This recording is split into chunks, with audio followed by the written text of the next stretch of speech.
Okay, y'all. I think today's a day to talk about a classic Super Nintendo game. It's actually worth. I learned a fair bit on eBay. Sellers seem to like it.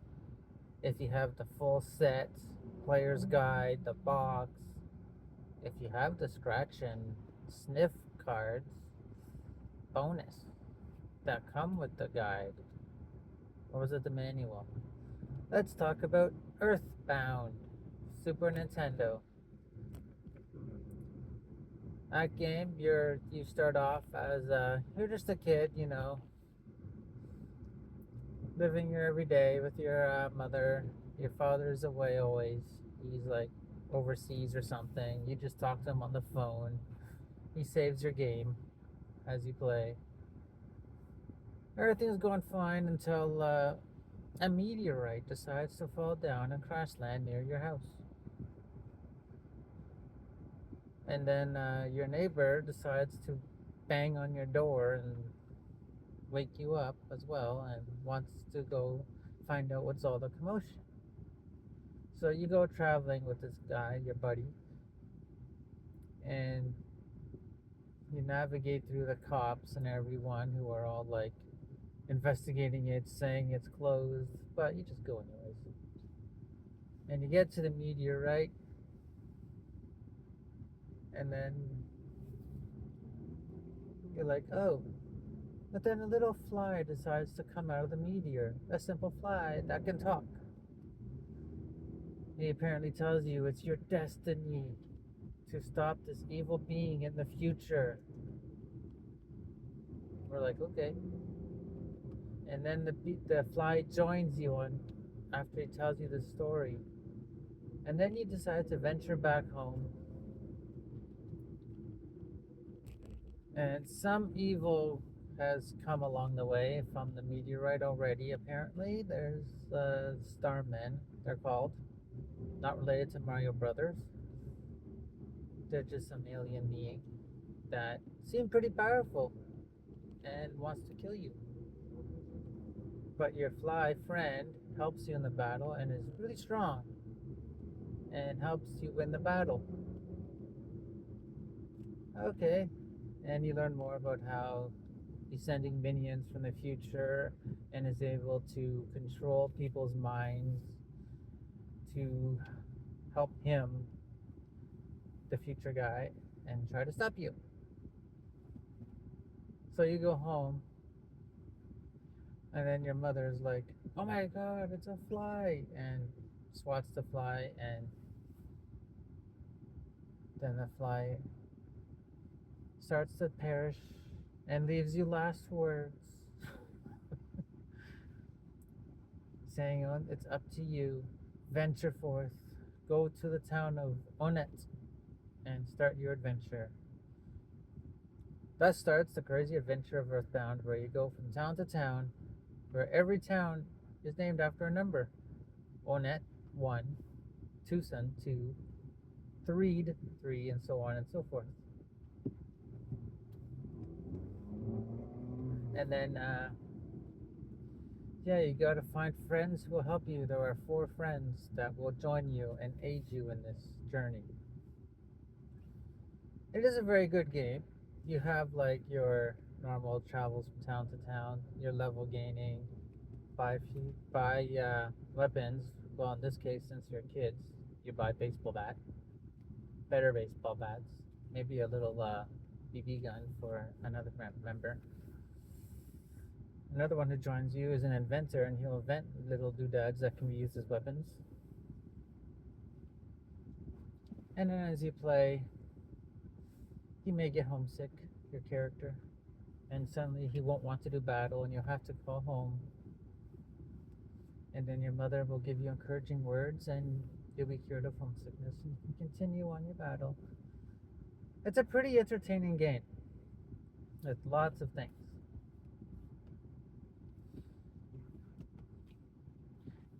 Sorry, making someone go. So then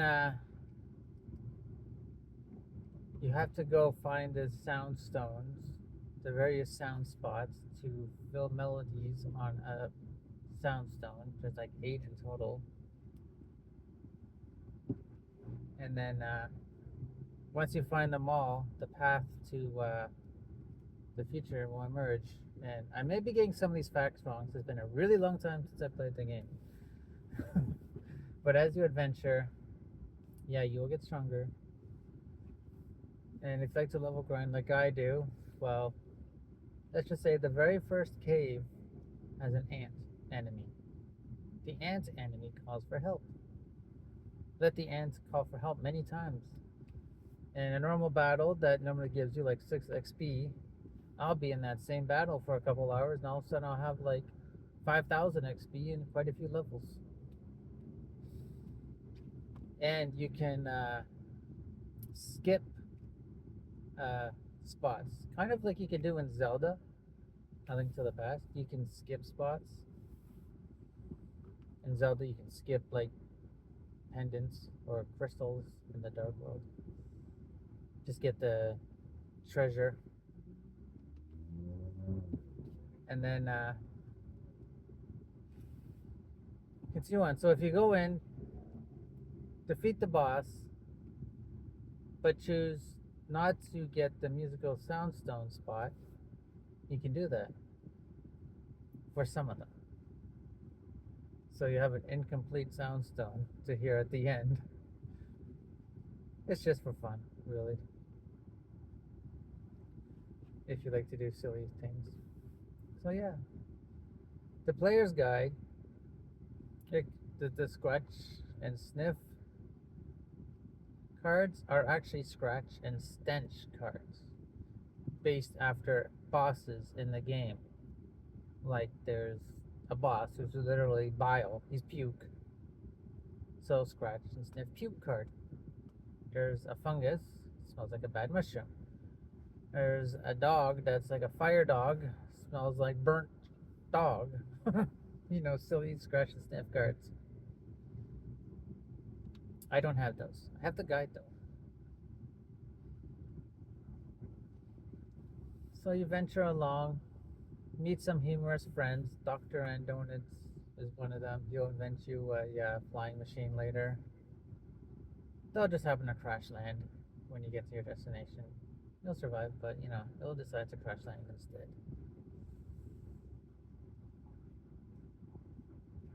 So pack your baseball bat, order pizza. That can heal a lot of health for your party. You can call a pizza place, they'll deliver to you no matter where you are. You can go be in a valley somewhere far away or in a mountainside. And if you ordered pizza in the game, out of nowhere, the pizza will show up. It'll find you no matter where you are. They're pretty skilled. You can ride a bicycle. Ting, ting, ting, ting, ring the bell if you want to move a little faster on the map. It's just a silly game where you're just 4 kids venturing out to save the future.